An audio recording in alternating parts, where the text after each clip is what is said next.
율성그룹 본사 최상층 도시의 스카이라인이 발 아래 카페처럼 펼쳐지는 회장실은 강태민 그 자체였다. 거대하고 차가운 유리창, 날카로운 선을 그리는 미니멀한 가구, 그리고 그 모든 것을 압도하는 검은색 마호가니 책상까지. 그 공간에는 인간적인 온기라고는 찾아볼 수 없었으며 오직 성공과 권력에 대한 냉정한 집념만이 공기 중에 떠다니고 있었다. 그의 맞은편, 이 차가운 공간의 분위기와는 어울리지 않는 온화한 침착함을 지닌 서유진이 앉아 있었다. 그들 사이의 넓은 책상 위에는 지난 3년간의 관계를 법적으로 완벽하게 종결짓는 몇 장의 서류가 놓여 있었다.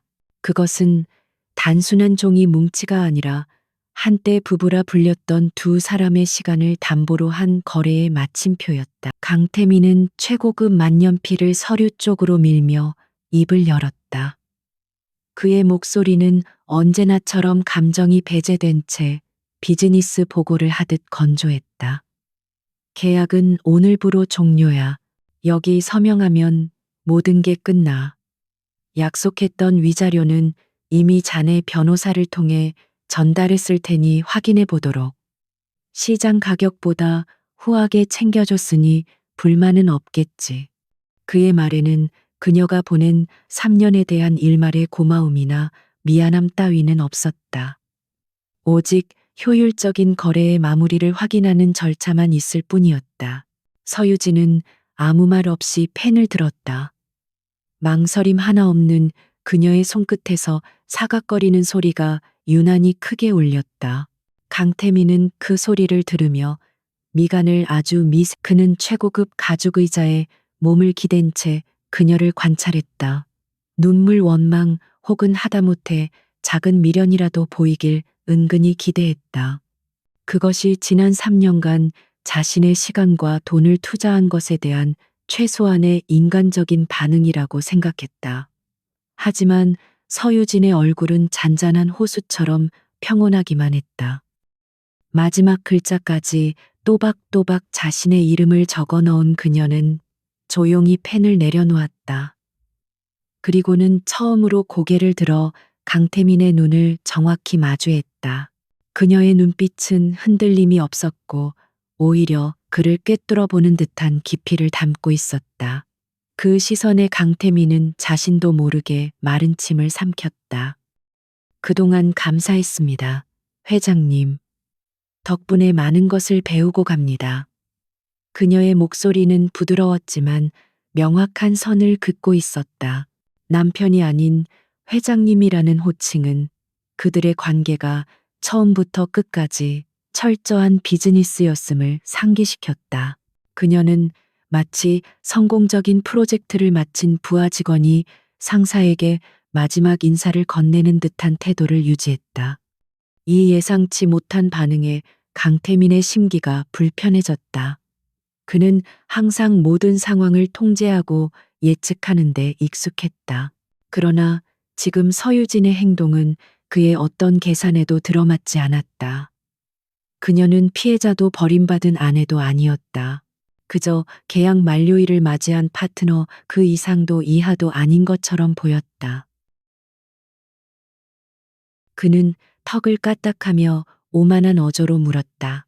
앞으로는 뭘 할 생각이지 받은 돈으로 작은 카페라도 차릴 건가 아니면 어디 조용한 곳에 내려가서 그림이라도 그리려고 자네 취미가 그런 소소한 것들이었지 아마. 그 말 속에는 그녀의 미래를 한심하게 여기는 경멸이 담겨 있었다. 서유진은 희미하게 미소를 지었다. 그 미소는 슬픔이나 자조가 아닌 마치 어른이 어린아이의 치기, 어린 질문을 듣는 듯한 여유로움에서 비롯된 것이었다. 걱정해 주셔서 감사합니다. 하지만 이제 제 인생은 제가 알아서 살아야겠지요. 회장님께서도 앞으로 그녀는 자리에서 일어나 가볍게 목례를 했다. 단정하게 차려입은 투피스는 그녀의 가녀린 몸매를 더욱 돋보이게 했지만 그 안에는 강철 같은 의지가 숨겨져 있음을 강태민은 미처 알지 못했다. 그녀의 모든 움직임은 군더더기 없이 우아했고 마치 처음부터 이 자리에 잠시 머물다 떠날 손님이었던 것처럼 자연스러웠다. 그녀가 몸을 돌려 회장실 문을 향해 걸어갔다. 또각또각 그녀의 구두 소리가 대리석 바닥에 규칙적으로 울려 퍼졌다. 그 소리는 강태민의 신경을 날카롭게 자극했다. 그는 무언가 말을 해야 할 것 같았지만 무슨 말을 해야 할지 알 수 없었다. 잘 가라는 인사는 어울리지 않았고 행복해라는 말은 더욱 위선적으로 들릴 터였다. 결국 그는 아무 말도 하지 못했다. 서유진은 단 한 번도 뒤돌아보지 않았다. 육중한 문이 소리 없이 열렸다가 닫혔고 그녀의 모습은 그의 시야에서 완전히 사라졌다. 사무실에는 다시 완벽한 정적이 흘렀다.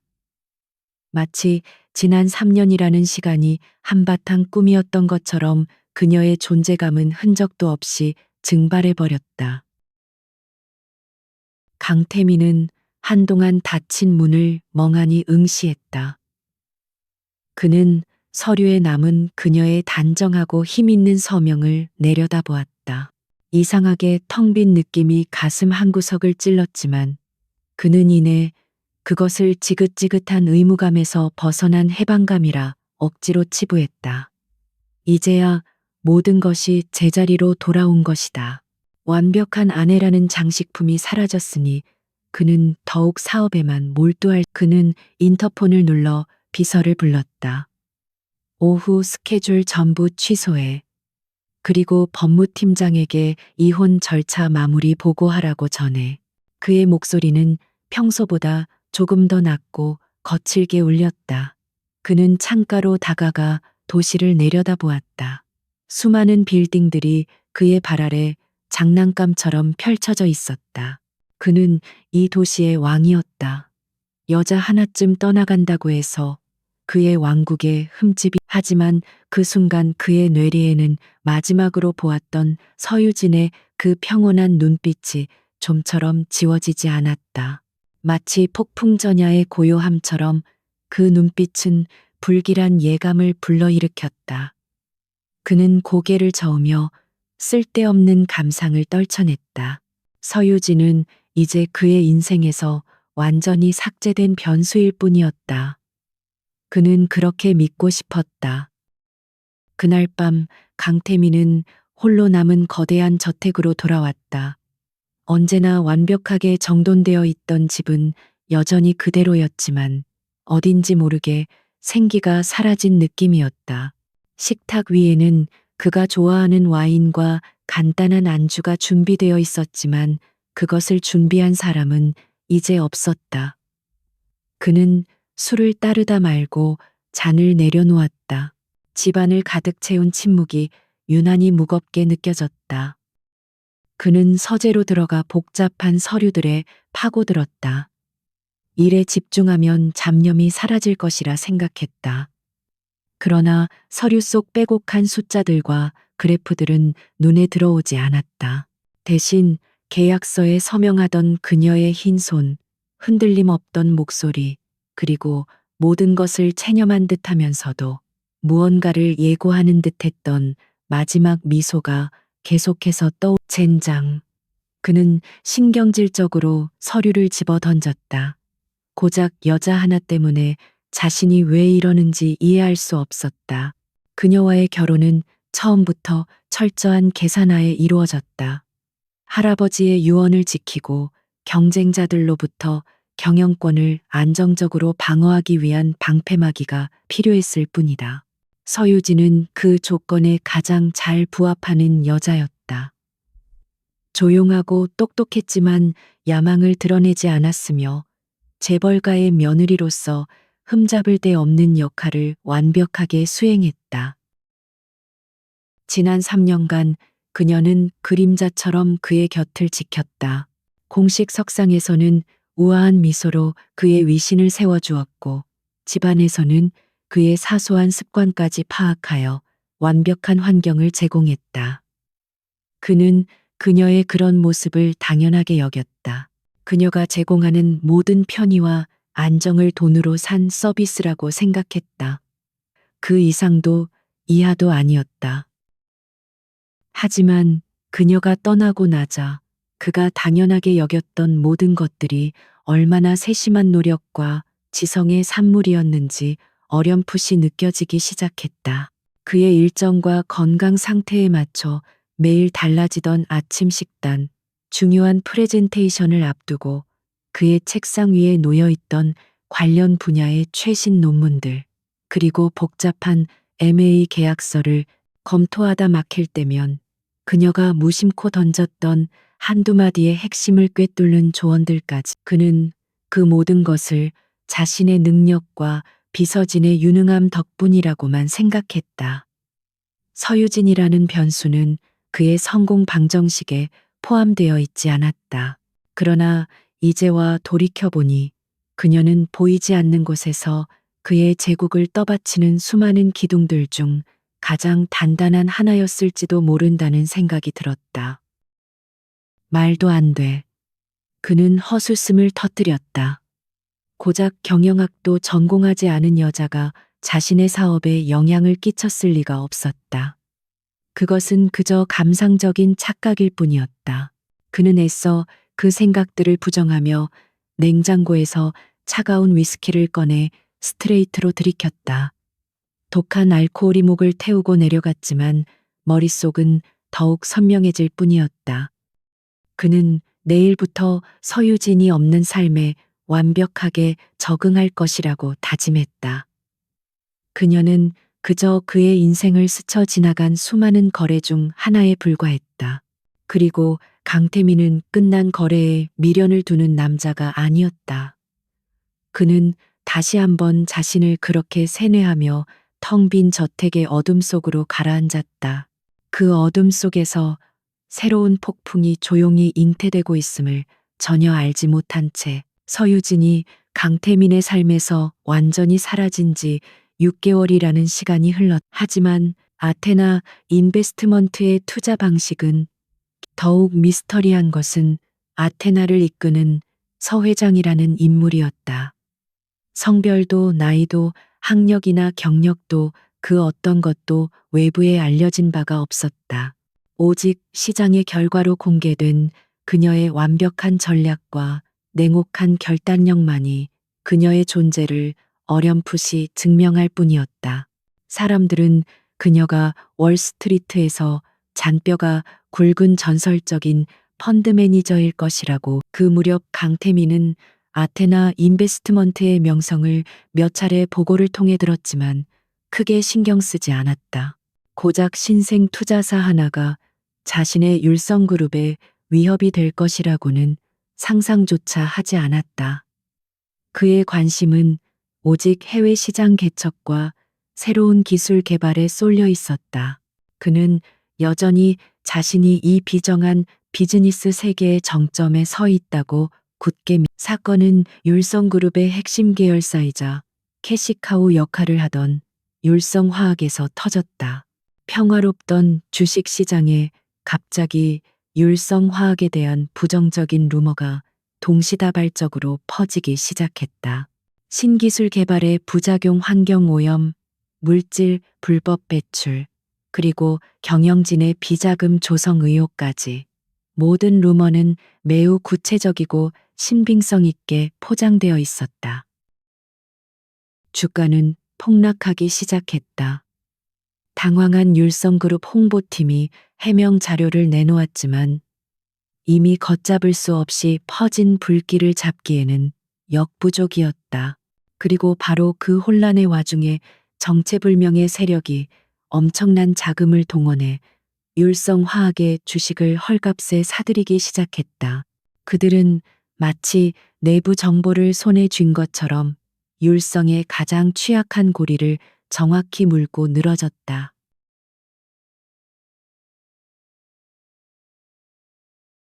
긴급 소집된 임원 회의실의 공기는 얼음장처럼 차가웠다. 강태민의 분노가 방 안의 온도를 몇 도는 떨어뜨린 듯했다. 도대체 누구 짓이야? 이 정도 규모의 자금을 움직이면서 우리의 레이더망에 걸리지 않은 놈들이 대체 누구냐고. 그의 고함 소리에 유능하다던 임원들은 그의 앞에서 고개를 숙인 채 쩔쩔매고 있었다. 재무팀장이 떨리는 목소리로 보고했다. 여러 개의 해외 계좌를 통해 점조직 형태로 주식을 매집하고 있어 추적이 어렵습니다. 하지만 자금의 흐름을 역추적해 본 결과 그 배후에 최근 시장을 뒤흔들고 있는 아테나 인베스트먼트가 있는 것으로 보입니다.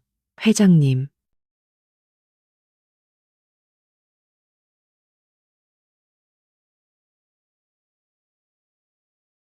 아테나 인베스트먼트 강태민의 눈썹이 꿈틀거렸다. 그는 그 이름을 분명히 기억했다. 하지만 감히 자신의 심장부를 노릴 정도의 배짱과 실력을 갖춘 곳이라고는 생각하지 못했다. 그 신생 투자사 나부랭이가 감히 내 것을 건드려 그 배우가 누군지 자금 출처는 어딘지 전부 알아냈나.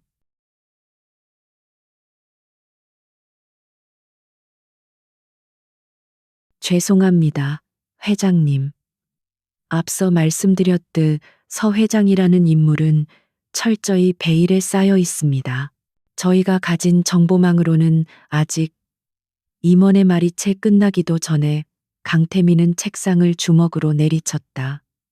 쾅 하는 굉음과 함께 회의실의 모든 사람들이 어깨를 움츠렸다. 쓸모없는 놈들 당장 가진 못. 회의가 끝나고 홀로 남은 강태민은 깊은 생각에 잠겼다.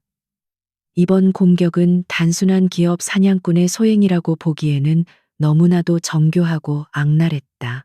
상대는 율성화학의 내부 구조와 약점을 너무나도 잘 알고 있었다. 마치 수년간 율성그룹 내부에서 일했. 그는 문득 서유진을 떠올렸다. 그녀가 떠난 후 처음으로 떠올린 진지한 생각이었다. 하지만 그는 이내 고개를 저었다. 그녀는 그저 조용하고 수동적인 여자였을 뿐이다.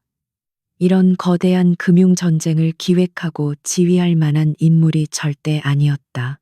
그녀는 지금쯤 어디선가 자신이 준 위자료로 작은 갤러리를 구경하거나 그는 자신의 상상력이 터무니없다고 생각하며 쓴웃음을 지었다. 그는 다시 냉정한 사업가의 얼굴로 돌아왔다. 상대가 누구든 상관없었다. 감히 자신의 영역을 침범한 자는 반드시 그 대가를 치르게 될 것이다. 그는 자신의 부와 권력 그리고 인맥을 총동원하여 이 보이지 않는 적을 철저하게. 한편 서울의 또 다른 곳. 통유리창 너머로 한강의 야경이 펼쳐지는 펜트하우스 오피스에서 한 여성이 수십 개의 모니터를 응시하고 있었다. 모니터에는 율성화학의 주가, 그래프와 실시간 뉴스, 그리고 복잡한 데이터들이 쉴 새 없이 흘러가고 있었다. 그녀는 바로 아테나 인베스트먼트를 움직이는 미스터리의 인물. 그녀는 와인잔을 가볍게 흔들며 만족스러운 미소를 지었다. 6개월 전 강태민의 사무실을 걸어 나오던 그 순간부터 이 모든 것은 계획되어 있었다. 그가 준 위자료는 그녀의 거대한 계획을 위한 최소한의 종잣돈에 불과했다. 그녀는 지난 수년간 모아온 자신의 자산과 해외 투자자들의 신뢰를 바탕으로 아테나를 설립했다. 지난 3년간 강태민의 아내로 살면서 그녀는 단순한 장식품이 아니었다. 그녀는 그의 서재에 있는 모든 경영 서적과 논문을 독파했고 그가 무심코 집에 가져온 기밀 서류들을 통해 율성그룹의 내부 구조와 약점을 송금 보듯 꿰뚫고 있었다. 그녀는 강태민조차 알지 못했던 그의 제국의 아킬레스건을 정확히 알고 있었다. 그녀의 옆에 서 있던 충직한 비서가 서유진은 모니터에서 눈을 떼지 않은 채 나지막이 말했다. 예상했던 바야. 강태민은 자존심 때문에라도 쉽게 물러서지 않겠지. 하지만 그는 모를 거야. 이건 시작에 불과하다는 걸. 그가 기둥이라고 믿었던 것들이 사실은 얼마나 썩어 있는지를. 그녀의 눈빛이 차갑게 빛났다. 이것은 단순한 복수가 아니었다. 자신의 강태민이 쏟아부은 막대한 자금에도 불구하고 율성화학의 주가는 속절없이 무너져 내렸다. 그것은 마치 밑 빠진 독에 물을 붓는 것과 같았다.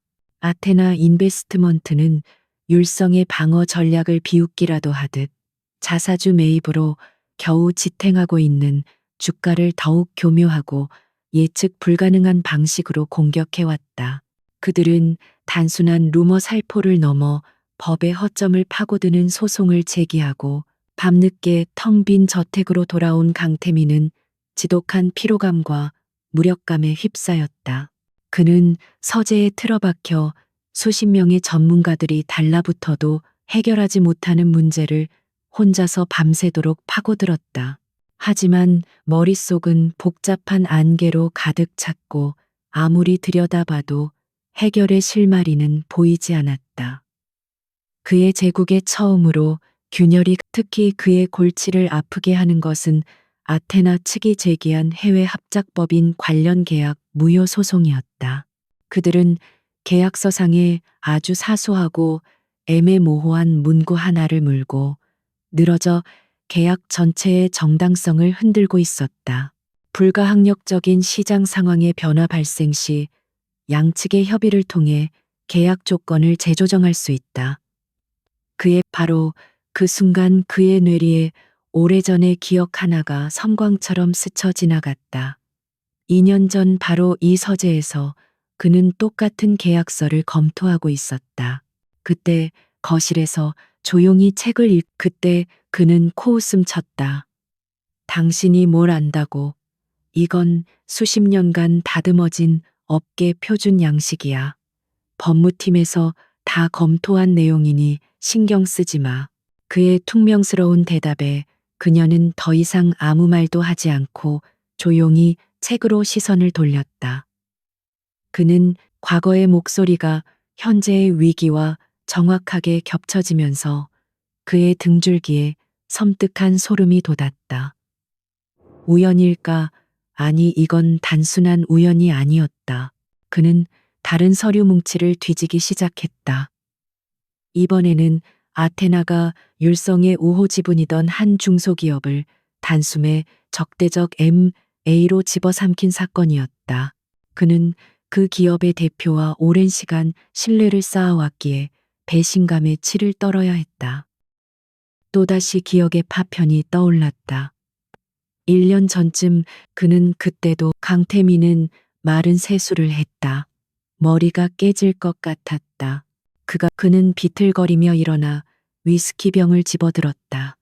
자네 딸을 겨를도 없이 병째로 들이켰다.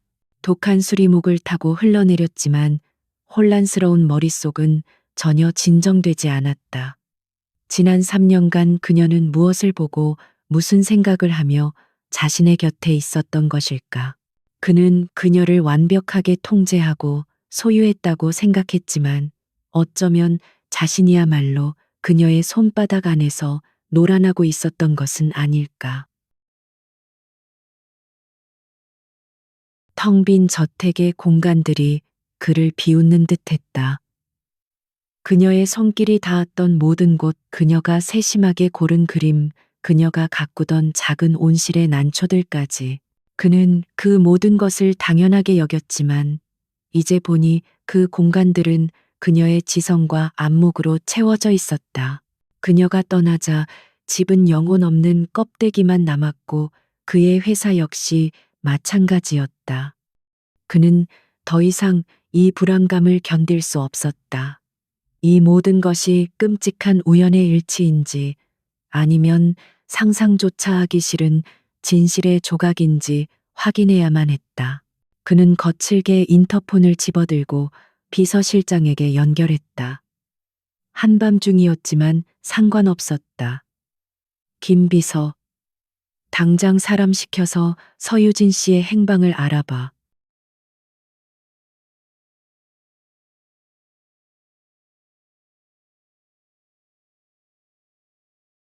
수화기 너머의 비서가 당황한 듯 잠시 침묵했다. 사모님 말씀이십니까? 전 사모님 말이야. 지난 6개월간 뭘 하고 지냈는지, 누구를 만났는지 아주 사소한 것 하나까지 전부 알아내. 내가 가진 모든 정보력을 동원해서라도 찾아내. 이건 회사의 명운이 걸린 일일지도 몰라. 지금 당장 시작해.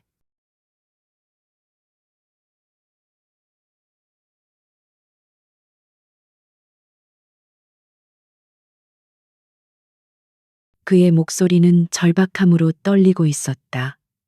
며칠이 지났다. 그동안 율성화학의 상황은 더욱 악화되었고 강태민은 하루하루 피가 마르는 심정으로 버텼다. 그는 비서실의 보고만을 초조하게 기다렸다.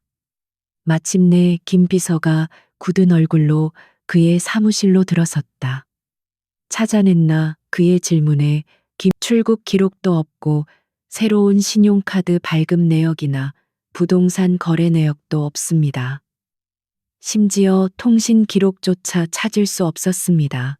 6개월 전 저희가 이혼 위자료를 입금했던 그 계좌에서 단 한 번 거액이 인출된 것을 마지막으로 모든 금융거래 흔적이 완벽하게 끊겼습니다.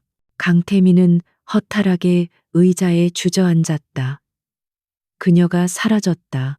완벽하게. 마치 그는 텅 빈 사무실의 창밖을 바라보았다. 도시의 불빛들이 아득하게 느껴졌다. 그는 보이지 않는 적과 싸우고 있다고 생각했지만 어쩌면 그 적은 자신이 가장 잘 안다고 착각했던, 그리고 가장 하찮게 여겼던 존재였을지도 모른다.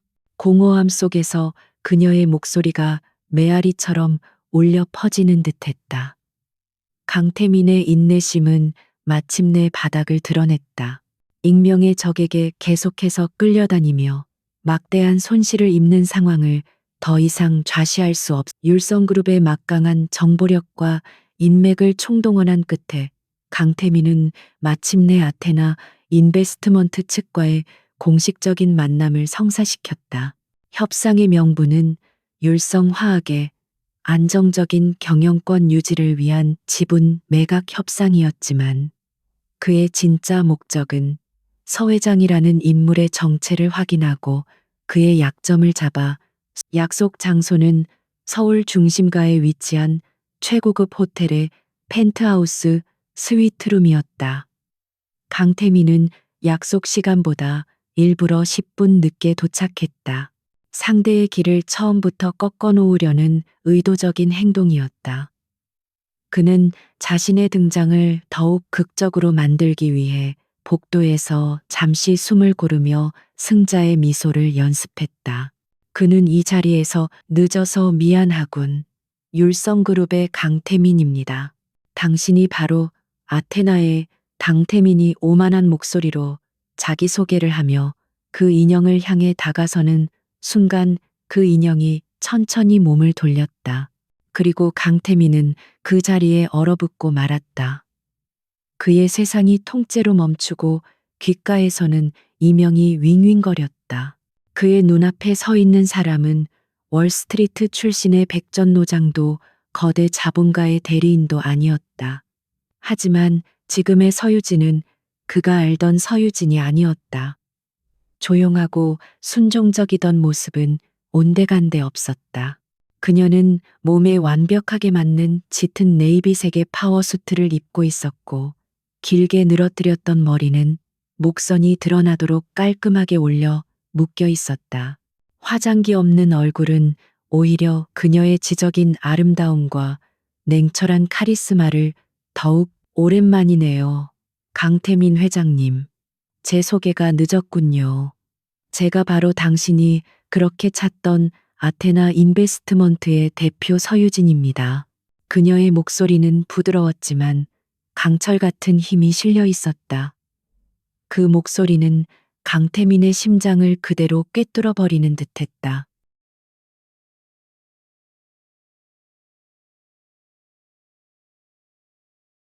강태민의 머릿속이 하얗게 비었다. 그는 아무 말도 할 수 없었다. 충격, 불신, 분노, 그리고 아주 희미한 두려움이 그의 온몸을 휘감았다. 도대체 어떻게 그녀가 그가 그림자처럼 여겼던 세상, 물정 모르는 온실 속 화초라고 생각했던 여자가 자신의 제국을 송두리째 뒤흔든 거대한 폭풍의 핵이었다는. 서유진은 그들의 혼란을 즐기기라도 하듯 여유로운 미소를 지으며 회의 테이블의 상석으로 걸어가 앉았다. 그리고는 강태민을 향해 턱짓을 했다. 앉으시죠, 강 회장님.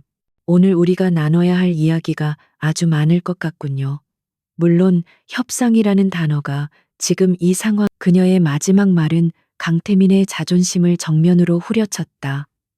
그는 간신히 정신을 차리고 그녀의 맞은편에 앉았다. 그의 눈은 불타는 듯한 분노로 이글거렸다. 이게. 서유진은 깍지 낀 손을 테이블 위에 올려놓고 차분하게 대답했다. 오해하시는군요. 그녀의 말은 한치의 흐트러짐도 없었다. 마치 잘 짜인 각본을 읽는 것처럼. 강태민은 할 말을 잃었다. 그녀의 논리는 완벽했고 그가 평생 신봉해왔던 약육강식의 논리, 바로 그것이었다. 그는 지금 자신이 던졌던 부메랑에 정확히 뒤통수를 맞은 꼴이었다. 서유진은 마치 친절한 선생님처럼 설명해 주었다. 자금은 당신이 준 위자료가 좋은 종잣돈이 되어 주었죠. 물론 그것만으로는 부족했지만 당신의 아내로 살았던 3년 동안 저는 당신 덕분에 아주 많은 것을 배울 수 있었습니다. 당신이 무심코 뱉었던 경영 철학들, 서재에 꽂혀 있던 수많은 책들, 그리고 당신이 자랑스럽게 늘어놓던 애매의 성공 신화들까지. 저는 그녀의 말 한마디 한마디가 비수가 되어 강태민의 가슴에 밝혔다. 그는 자신이 얼마나 어리석었는지, 얼마나 상대방을 얕보고 오만했는지 뼈저리게 깨달았다. 그는 그녀를 자신의 옆에 둔 트로피 정도로만 생각했지만 그녀는 그 시간 동안 그의 모든 것을 흡수하고 분석하여 모든 진실이 잔인하게 눈앞에 펼쳐졌다. 그가 그토록 강태민은 그의 살기등등한 선전포고에도 서유진은 눈 하나. 그녀가 손짓하자 그녀의 뒤에 서 있던 변호사가 두꺼운 서류 뭉치를 테이블 위로 밀었다. 그것은 지난 몇 주간 율성화학을 공격했던 모든 증거 자료와 함께 강태민이 미처 알지 못했던 율성그룹 내부의 비리와 약점들을 총망라한 보고서였다. 그것은 사실상의 사망 선고나 다름없었다.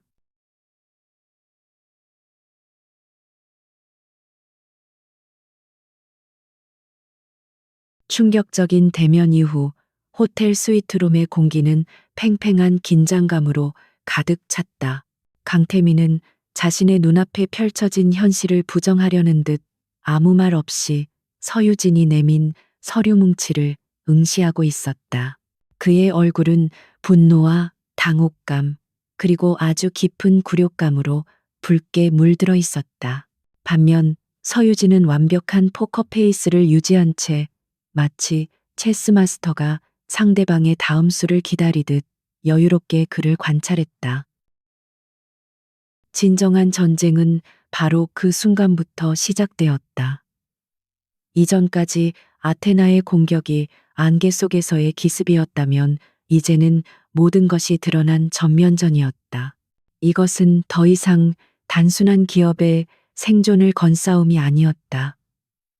두 사람의 자존심과 신념, 그리고 과거의 모든 감정이 얽힌 거대한 체스판 위의 대결이었다. 강태민은 마침내 정신을 차리고 서류를 집어들었다. 그의 손이 미세하게 떨리고 있었다. 그는 서류의 첫 장을 넘기자마자 숨을 멈췄다. 그곳에는 율성그룹의 해외 비자금 흐름도가 정확하게 그려져 있었다. 그것은 그와 몇몇 최측근만이 알고 있는 극비 정보였다. 그는 경악하며 서유진을 노려보았다. 이걸 네가 어떻게. 서유진은 찻잔을 우아하게 들어 한 모금 마신 뒤 담담하게 대답했다. 비자금 계좌의 비밀번호, 당신의 어머님 생신과 첫사랑의 이니셜 조합 아니었나요? 당신은 생각보다 그녀의 말은 강태민의 심장을 얼어붙게 만들었다. 비밀번호는 그녀와 결혼하기 훨씬 이전에 만들어진 것이었다.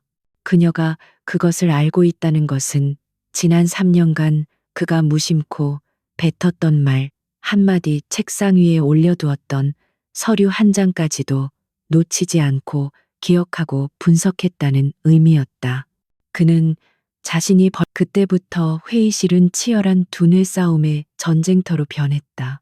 강태민 측 변호사가 서류의 법적 효력에 대해 이의를 제기하면 서유진 측 변호사는 기다렸다는 듯이 더 강력한 증거와 법률 해석으로 반박했다. 율성의 재무 분석가가 아테나의 공격으로 인한 시장 교란 행위를 비난하자 서유진은 직접 나서서 율성 화학의 분식회계 증거 자료를 화면에 띄우며 역공을 펼쳤다.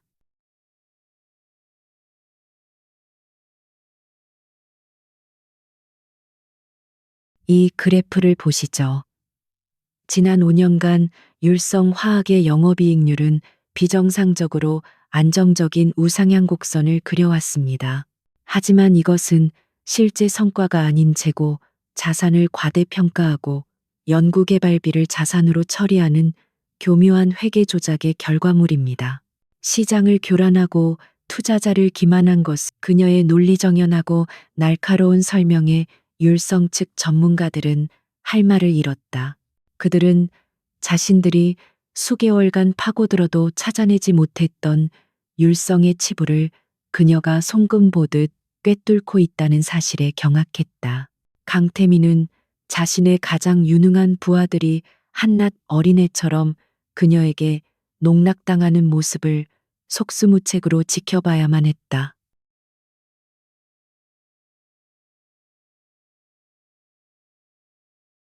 시간이 흐를수록 전세는 명백하게 서유진에게로 기울었다. 강태민이 반격을 위해 카드를 꺼내들 때마다 서유진은 이미 그보다 더 높은 패를 손에 쥐고 있었다. 그녀는 강태민이라는 플레이어의 예를 들어 강태민이 자금력을 동원해 언론사를 매수하여 아테나에 대한 부정적인 기사를 쏟아내게 하자 서유진은 기다렸다는 듯이 율성그룹이 그동안 언론을 어떻게 통제하고 여론을 조작해왔는지에 대한 구체적인 증거 자료를 시민단체에 제보해버렸다. 판은 순식간에 이것은 마치 거울을 보고 싸우는 것과 같았다. 하지만 그 거울은 그의 모든 움직임을 한수 먼저 읽고 있었다. 강태민은 평생을 승리자로 살아왔다. 그는 언제나 자신이 남들보다 우월한 지성과 결단력을 가졌다고 믿었다.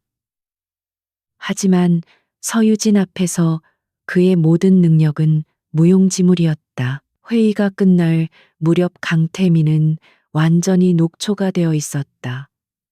그의 오만했던 얼굴에는 패배의 그림자가 짙게 드리워져 있었다. 그는 더 이상 꺼내들 카드조차 남아있지 않다는 것을 깨달았다. 그는 텅 빈 눈으로 서유진을 바라보았다. 왜 이렇게까지 하는 거지? 복수인가? 내가 당신을 버린 것에 대한 복수야. 그의 질문에 처음으로 서유진의 표정에 미세한 균열이 일어났다. 그녀의 눈빛이 잠시 흔들리는 듯했지만 이내 다시 차갑게 가라앉았다. 복수라고 생각한다면 그렇게 믿으세요. 하지만 중요한 건 이 싸움의 승패는 이미 정해졌다는 겁니다. 당신은 나를 이길 수 없어요. 왜냐하면 당신은 아직도 이 싸움을 개인적인 감정 문제로 보고 있지만 나는 처음부터 끝까지 비즈니스로 그녀는 자리에서 일어났다. 오늘 회의는 이쯤 하죠. 제가 제시한 조건들을 검토해 보시고 내일 오전까지 답변을 주시기 바랍니다. 율성화학의 경영권을 순순히 넘기거나 아니면 제가 가진 이 모든 자료들이 검찰과 언론에 넘어가는 것을 지켜보거나 선택은 당신의 몫입니다.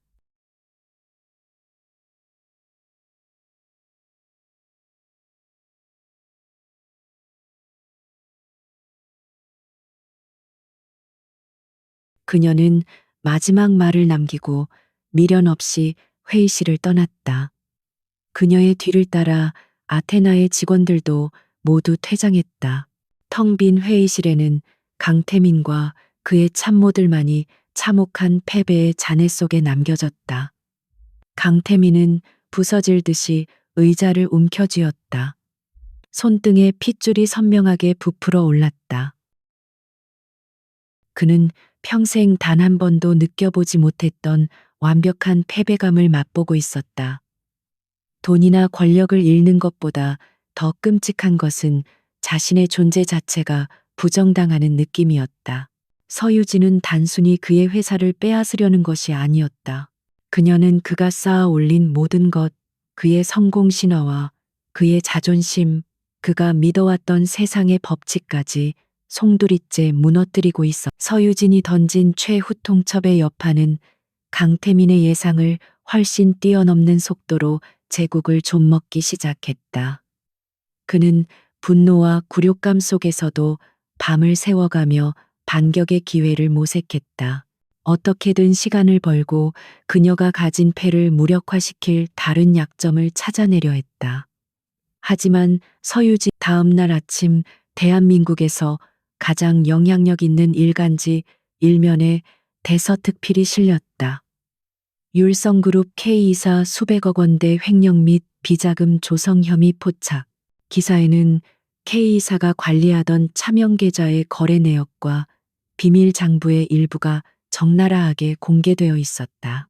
K이사는 강태민의 아버지 시절부터 그룹에 충성해온 최측근이자 그의 모든 비밀을 증거는 너무나도 명백하고 구체적이어서 율성 측은 제대로 된 해명조차 내놓지 못했다.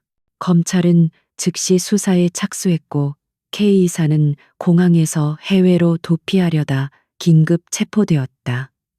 제국의 균열은 가장 단단하고 신뢰했던 심장부에서부터 시작된 것이다.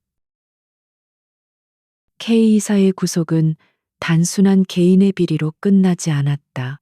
그것은 도미노의 시작이었다.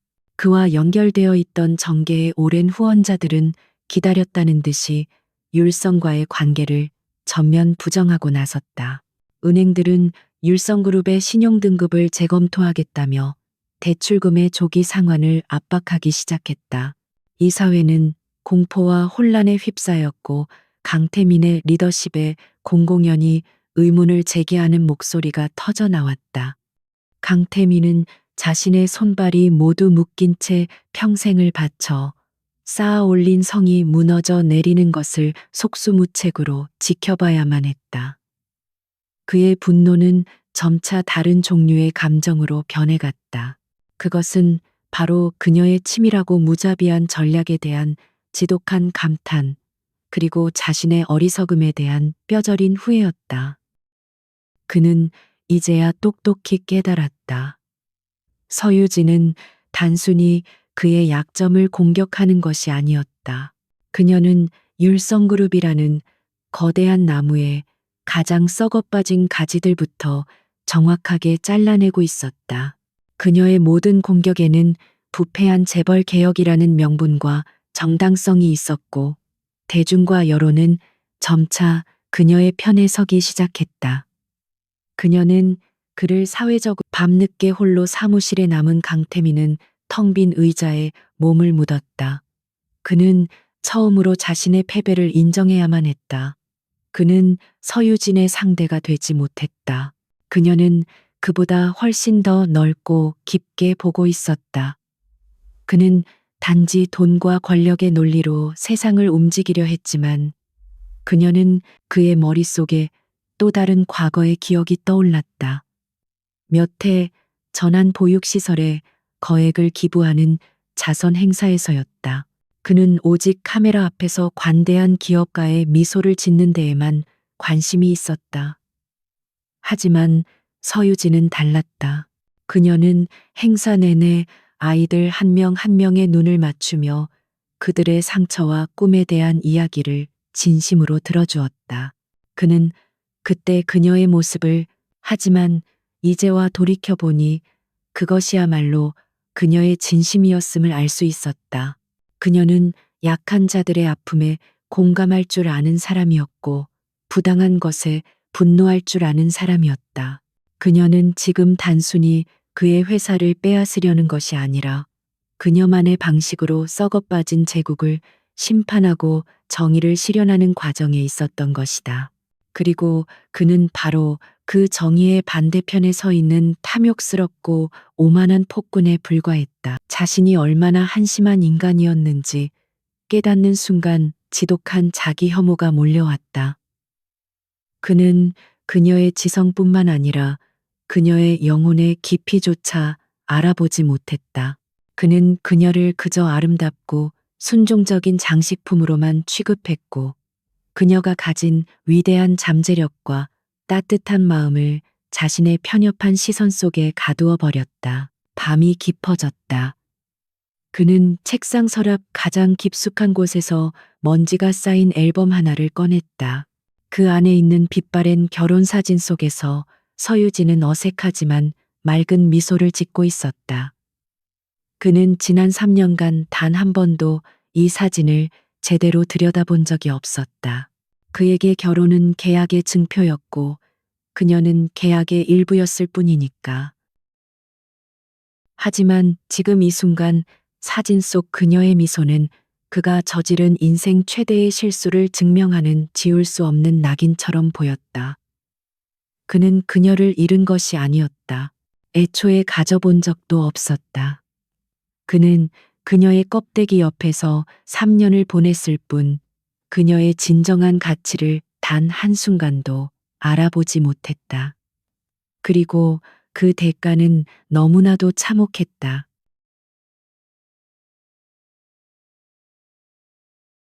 그는 결심했다. 이대로 무너질 수는 없었다. 그는 그녀를 다시 만나야만 했다. 율성그룹의 회장과 아테나의 대표로서가 아닌 그저 한 남자 강태민으로서 자신이 상처 입혔던 여자 서유진 앞에 서야만 했다. 그는 수화기를 들고 비서에게 떨리는 목소리로 명령했다. 서유진 대표와 개인적인 만남을 주선해. 서유진은 강태민의 개인적인 만남 요청을 수락했다. 그녀의 참모들은 위험하다며 반대했지만 그녀는 단호했다. 이것은 항복 선언이거나 혹은 마지막 발악일 터였다. 어느 쪽이든 그녀는 자신의 눈으로 직접 확인하고 이 길고 긴 싸움의 마침표를 찍을 필요가 있었다.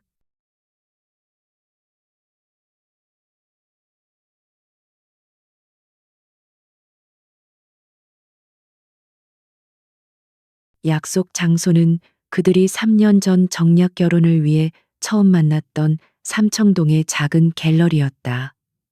고풍스러운 한옥을 개조한 그곳은 그들의 시작점이자 이제는 종착점이 될 장소였다.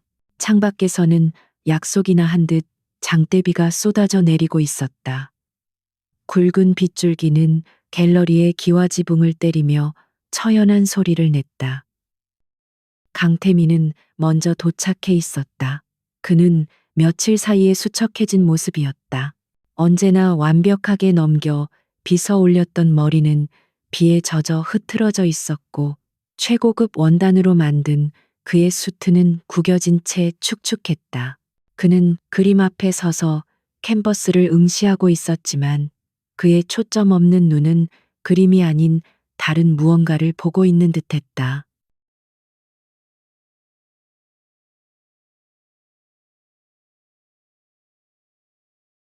서유진이 안으로 들어서자 그는 천천히 몸을 돌렸다. 두 사람의 시선이 허공에서 마주쳤다. 강태민의 눈에는 그동안 그를 지배했던 분노나 오만함 대신 깊은 피로감과 절박함이 가득했다. 그는 한동안 아무 말도 하지 못하고 그저 그녀를 바라보기만 했다. 먼저 침묵을 깬 것은 그였다. 그의 목소리는 빗소리에 묻힐 만큼 작고 잠겨 있었다. 내가 졌어, 유진아. 당신 말이 맞았어. 나는 당신을 이길 수 없더군. 그는 처음으로 회장님이나 대표가 아닌 그녀의 이름을 불렀다. 그리고 자신의 패배를 깨끗하게 인정했다. 강태민은 자조적인 미소를 지으며 그녀에게 다가왔다. 나는 지난 3년간 당신과 함께 살면서도 단 한 번도 당신을 제대로 본 적이 없었어. 내 옆에 있는 당신이 얼마나 빛나는 사람인지, 얼마나 깊고 따뜻한 마음을 가졌는지 전혀 알아보지 못했지. 내 지독한 오만함과 편견이 내 눈을 멀게 만들었던 거야.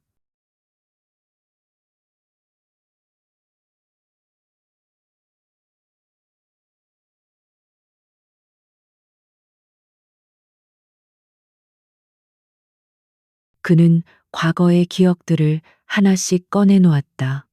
자신이 무시했던 그녀의 조언들, 자신이 비웃었던 그녀의 진심, 자신이 하찮게 여겼던 그녀의 모든 순간들. 그것은 변명이 섞이지 않은 한 남자의 처절한 자기 고백이었다. 그의 눈가가 붉게 충혈되기 시작했다. 모든 게 내 잘못이야. 당신을 그렇게 외롭게 만들고 당신의 가치를 몰라보고 내 손으로 당신을 내쫓은 건 전부 나였어. 나는 내가 세상의 왕인 줄 알았지만 사실은 가장 소중한 보물을 내 발로 걷어찬 어리석은 바보에 불과했지.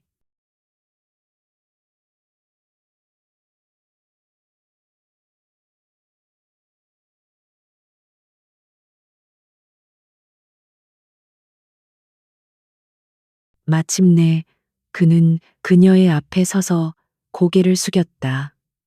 평생 누구에게도 숙여본 적 없던 그의 머리였다. 제발 이 모든 걸 멈춰줘. 율성화학이든 그룹의 경영권이든 당신이 원하는 건 뭐든지 다 줄게. 전부 다 가져가도 좋아. 대신 그는 떨리는 손으로 그녀의 팔을 잡으려 했지만 서유진은 차갑게 한 걸음 뒤로 물러섰다. 그의 손은 허공에 멈춘 채 갈 곳을 잃었다. 그는 상처받은 눈으로 그녀를 바라보며 애원했다. 대신 다시 내게 돌아와 주면 안 될까? 내가 다 잘못했어. 내가 평생 속죄하며 살게.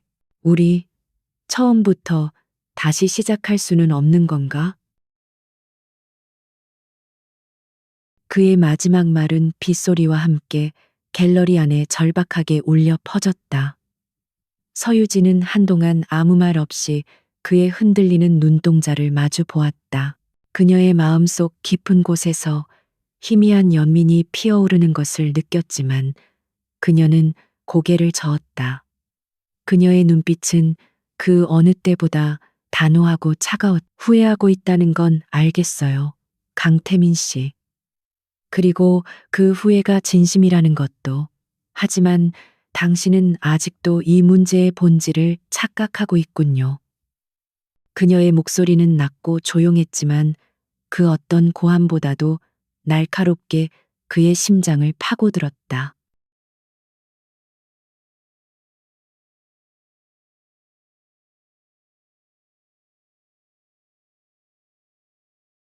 이건 더 이상 당신과나 둘만의 문제가 아니에요. 당신의 제국이 성공이라는 이름 아래 성장하는 동안 그 발밑에서 얼마나 많은 중소기업이 쓰러지고 얼마나 많은 사람들이 억울한 눈물을 흘렸는지 당신은 모르죠. 나는 그들을 위해 싸우는 겁니다. 당신처럼 오만한 강자가 다시는 힘없는 약자들을 짓밟지 못하는 세상을 만들기 위해서요. 그녀는 말을 이었다. 당신이 내게 돌아와 달라고 말하는 것은 결국 당신의 죄책감을 덜기 위한 이기적인 행동일 뿐이에요. 당신은 나를 원하는 게 아니라 과거의 실수를 만회하고 마음의 평화를 얻을 수 있는 용서라는 구원투수를 원하는 거겠죠. 하지만 나는 당신을 구원해 줄 생각이 없습니다.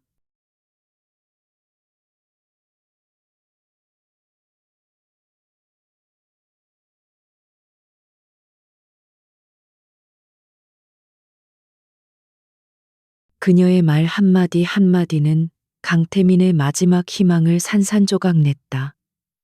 그는 망연자실한 표정으로 그녀를 바라보았다. 서유진은 마지막으로 그에게 잔인한 진실을 알려주었다. 그리고 한 가지 더. 당신이 알던 서유진은 3년의 계약이 끝나는 날 죽었어요. 당신의 무관심과 오만함이 그녀를 죽인 거나 마찬가지야. 지금 당신 앞에 서 있는 사람은 아테나 인베스트먼트. 그녀는 미련 없이 몸을 돌려 갤러리를 나갔다. 그녀의 차가운 뒷모습이 빗속으로 사라졌다. 텅 빈 갤러리 공간에 홀로 남은 강태민은 그 자리에 주저앉았다. 그는 무너져 내렸다. 창밖의 비는 그칠 줄 몰랐다. 마치 그의 마음속에서 영원히 멈추지 않을 것 같은 뒤늦은 후회의 눈물처럼. 갤러리에서의 처참한 만남 이후 강태민은 며칠 동안 외부와의 모든 연락을 끊고 자신의 껍데기 속에 갇혀 지냈다. 희망이 완전히 사라진 자리에는 모든 것을 집어삼키는 차가운 절망만이 남았다. 그는 평생을 바쳐 이룩한 모든 것이 한 여자의 손에 무너져 내리는 것을 무력하게 지켜봐야 했다. 개인적으로도 사업적으로도 그는 하지만 그 깊고 어두운 절망의 끝에서 그는 아주 기이한 종류의 평온함을 발견했다. 모든 것을 잃었기에 더 이상 잃을 것이 없다는 사실이 오히려 그를 명료하게 만들었다. 이제 그에게 남은 선택지는 단 두 가지였다. 서유진과 함께 모든 것을 끌어안고 공멸하거나 아니면 최소한의 명예라도 지키며 퇴장하거나. 그가 결심을 굳히기도 전에 서유진의 마지막 수가 던져졌다. 아테나 인베스트먼트와 연합한 주주 세력의 요구로 율성그룹의 임시 주주총회가 소집된 것이다. 안건은 단 하나, 현 경영진에 대한 불신임 및 그룹 구조 조정안 승인의 건이었다. 그것은 사실상 강태민의 목에 칼을 겨눈 공개적인 처형 예고나 다름없었다.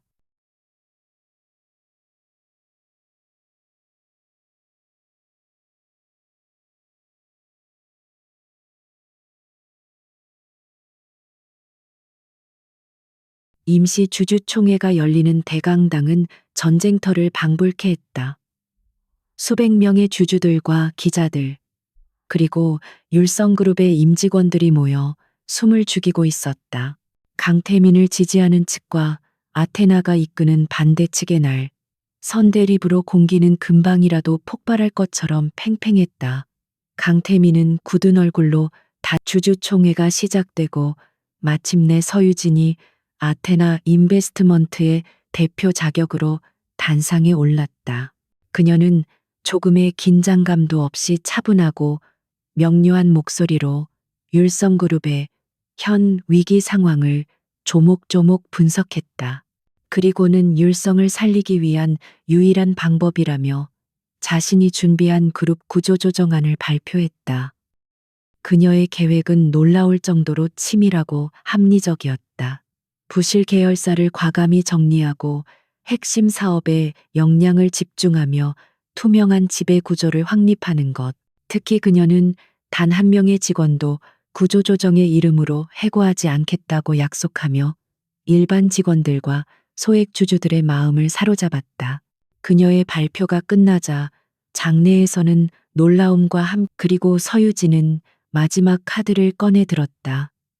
그녀는 발표를 마치며 스크린에 두 개의 문서를 띄웠다. 하나는 경영권 포기 및 퇴진 각서였고 다른 하나는 율성그룹의 조직적인 분식 회계와 비자금 조성에 대한 모든 증거 자료를 담은 검찰 고발장. 그녀는 마이크를 잡고 강태민을 똑바로 응시하며 말했다. 강태민 회장께 마지막 선택의 기회를 드리고자 합니다. 이 자리에서 명예롭게 퇴진하고 저희가 제안한 구조조정안을 받아들여 율성그룹의 미래를 위한다면 저희는 이 고발장을 접을 것입니다. 하지만 끝까지 저항하신다면 저는 이 모든 진실을 세상에 공개하고 법의 심판에 맡기겠습니다.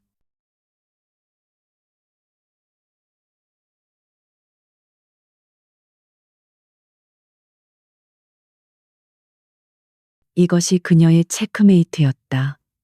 그녀는 강태민에게 그의 제국을 구할 마지막 기회를 주는 동시에 거부할 경우 그를 사회적으로 완전히 매장시켜버릴 덫을 놓았다. 모든 사람들의 시선이 단상 위에 강태민에게로 쏠렸다. 그의 선택에 수많은 사람들의 운명이 달려 있었다.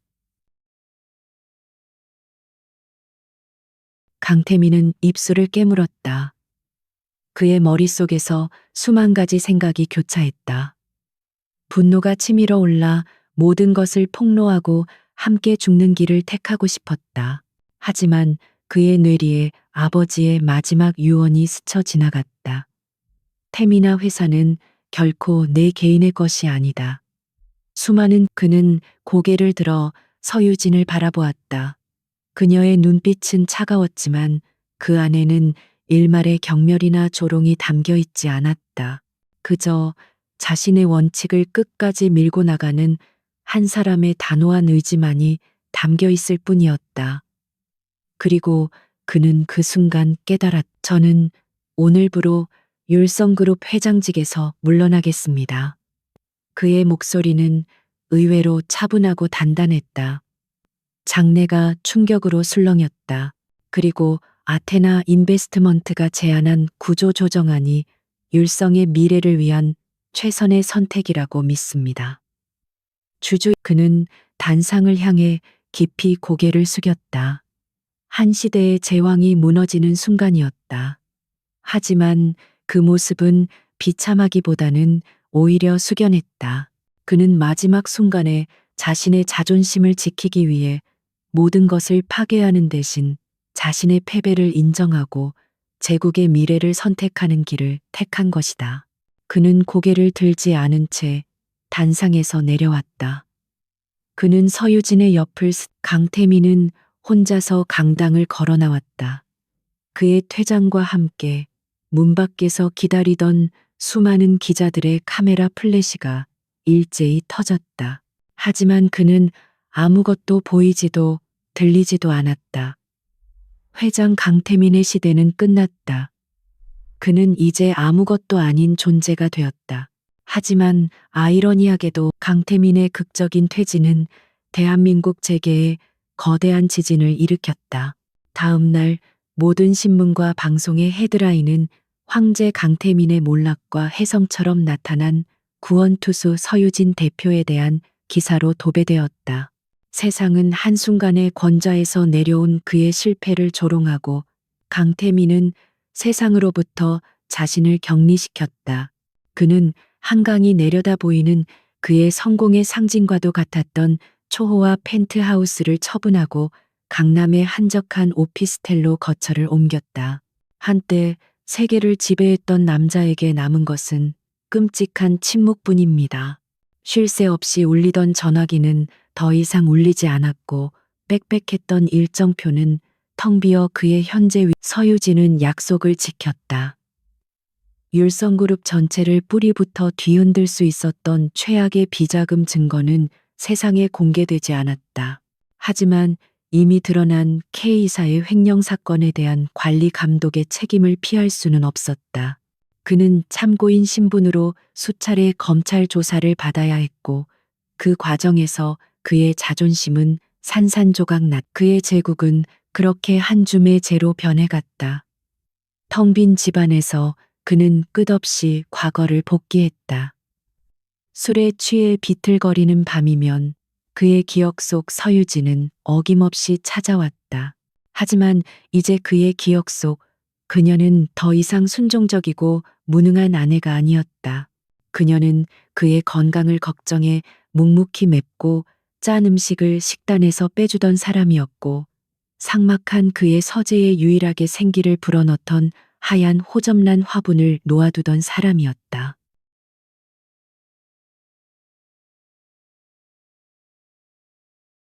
그는 기억해냈다.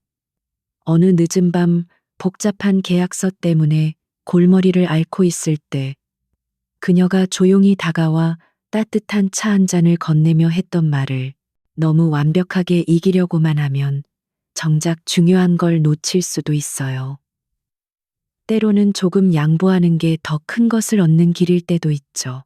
그는 그때 그 말을 감상적인 헛소리라며 그가 잃어버린 것은 단순한 아내가 아니었다. 그가 잃어버린 것은 그의 유일한 구원자이자 그의 얼어붙은 세상을 이해해 주려 했던 단 한 사람이었다. 그는 자신의 손으로 그 손을 뿌리쳤다. 그 지독한 후회가 매일 밤 유령처럼 그를 찾아와 잠 못 들게 했다. 한편 율성그룹은 서유진의 지휘 아래 놀라운 속도로 안정을 되찾고 있었다. 그녀는 승리의 기쁨에 취하지 않았다. 오히려 무너진 제국을 재건하고 수만 명의 직원들의 삶을 책임져야 한다는 무거운 책임감을 느끼고 있었다. 그녀는 자신의 승리가 한 남자의 완전한 파멸 위에 세워졌다는 사실을 잊지 않았다. 그래서 그녀의 얼굴에는 기쁨 대신 언제나 옅은 그늘과 비장함이 서려 있었다. 어느 날 밤 강태민은 텔레비전 뉴스에서 그는 조용히 TV를 껐다. 어둠이 내린 방 안에서 그는 테이블 위에 놓인 싸구려 위스키를 단숨에 들이켰다. 독한 알코올이 타는 듯이 식도를 넘어갔지만 가슴속의 공허함은 채워지지 않았다. 오만의 잿더미 위에 홀로 앉아 그는 비로소 자신이 잃어버린 것의 진짜 가치를 깨닫고 있었다. 그것은 돈이나 그로부터 다시 1년의 시간이 흘렀다. 강산이 한 번 변한다는 세월 동안 대한민국의 재계지도 역시 완전히 새로 쓰였다. 부패한 재벌의 상징이었던 율성그룹의 이름은 YSG로 바뀌었고, 과거의 오명을 벗고 혁신과 상생, 그리고 투명 경영의 아이콘으로 완벽하게 거듭났다. 그리고 그 기적 같은 변화의 중심에는 서유진 대표가 있었다.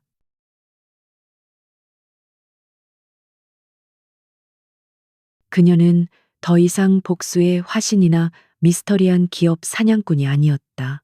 그녀는 낡은 관행을 깨고 새로운 시대를 여는 진정한 리더이자 수많은 여성들과 젊은이들의 롤모델이 되었다. 그녀의 말 한마디는 시장을 움직이는 강력한 메시지가 되었고, 그녀의 결정 하나하나는 더 나은 사회를 향한 의미 있는 이정표가 되었다. 그녀의 리더십 아래 YSG는 과거 그 어느 때보다 단단하고 건강한 기업으로 성장했다. 그녀는 직원들에게는 존중을, 주주들에게는 신뢰를, 그리고 사회에는 책임을 다하는 기업 문화를 성공적으로 정착시켰다. 그녀는 증명해 보였다. 비정한 약육강식의 논리가 아니더라도 얼마든지 위대한 성공을 이룰 수 있다는 것을. 한편 강태민이라는 이름은 세상의 기억 속에서 서서히 잊혀져 갔다. 그는 남은 재산을 대부분 사회에 환원하고 지금은 작은 비영리 단체에서 청년 사업가들을 돕는 일을 하고 있었다. 한때 세상을 호령하던 황제의 모습은 어디에서도 찾아볼 수 없었다. 그의 얼굴에서는 오만함과 분노가 사라진 대신 깊은 회한과 성찰의 흔적이 남아 있었다. 그는 진심으로 젊은 사업가들의 이야기에 귀를 기울여주고 자신의 실패 경험을 거울 삼아 그들이 같은 실수를 반복하지 않도록 도왔다. 그것은 그가 평생을 바쳐 지은 죄를 조금이나마 씻기 위한 그만의 길고 외로운 속죄의 과정이었다. 어느 맑은 날 오후 서유진은 YSG 본사 최상층에 위치한 자신의 집무실에서 도시의 풍경을 내려다보고 있었다. 한때 강태민이 세상을 자신의 발밑에 두고 내려다보던 바로 그 자리였다. 하지만 그녀는 그 의연히 군림하려 하지 않았다. 그녀는 이 도시의 수많은 사람들의 삶에 대한 그때 그녀의 책상 위에 놓인 개인 휴대폰이 조용히 울렸다. 발신자 정보가 없는 모르는 번호였다. 그녀는 잠시 망설이다가 통화 버튼을 눌렀다. 수화기 너머에서는 한동안 아무런 소리도 들리지 않았다. 그녀가 막 전화를 끊으려던 순간 아주 익숙하면서도 낯선 남자의 목소리가 들려왔다.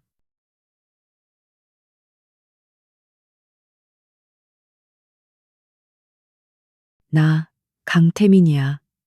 그의 목소리는 과거의 자신감 넘치던 톤이 아닌 아주 조심스럽고 주저하는 기색이 역력했다. 서유진은 아무 말 없이 그의 다음 말을 기다렸다. 뉴스에서 가끔 당신 소식을 보고 있어. 당신이 회사를 정말 멋지게 그리고 올바르게 바꿔놓았더군. 내가 결코 하지 못했던 아니, 애초에 하려고 생각조차 하지 않았던 위대한 일들을. 그의 목소리에는 시기나 질투가 아닌 진심에서 우러나오는 감탄과 존경이 담겨 있었다. 그는 잠시 말을 멈췄다가 아주 어렵게 본론을 꺼냈다. 혹시 아주 잠시라도 괜찮으니 얼굴 한 번만 볼 수 있을까? 그냥 당신이 잘 지내는지 멀리서 한 번이라도 보고 싶어서. 서유진은 잠시 눈을 감았다. 그녀의 마음은 더 이상 그로 인해 흔들리지 않았다. 분노도 미움도 연민도 아니었다. 그저 모든 것이 지나간 과거의 한 페이지가 되었음을 확인하는 고요한 평온함만이 존재할 뿐이었다. 그녀는 조용히 입을 열었다. 부디 잘 지내세요, 강태민 씨. 그리고 당신의 새로운 삶을 진심으로 응원하겠습니다. 그녀의 목소리는 따뜻했지만 그 안에는 결코 서유진은 수화기를 내려놓고 다시 창밖으로 시선을 돌렸다. 저 멀리 동쪽 하늘에서부터 새로운 시대의 여명이 서서히 밝아오고 있었다. 그녀의 입가에 마침내 잔잔하고 완전한 미소가 피어올랐다. 길고 어두웠던 과거는 지나갔고 그녀의 진짜 인생은 이제 막 찬란하게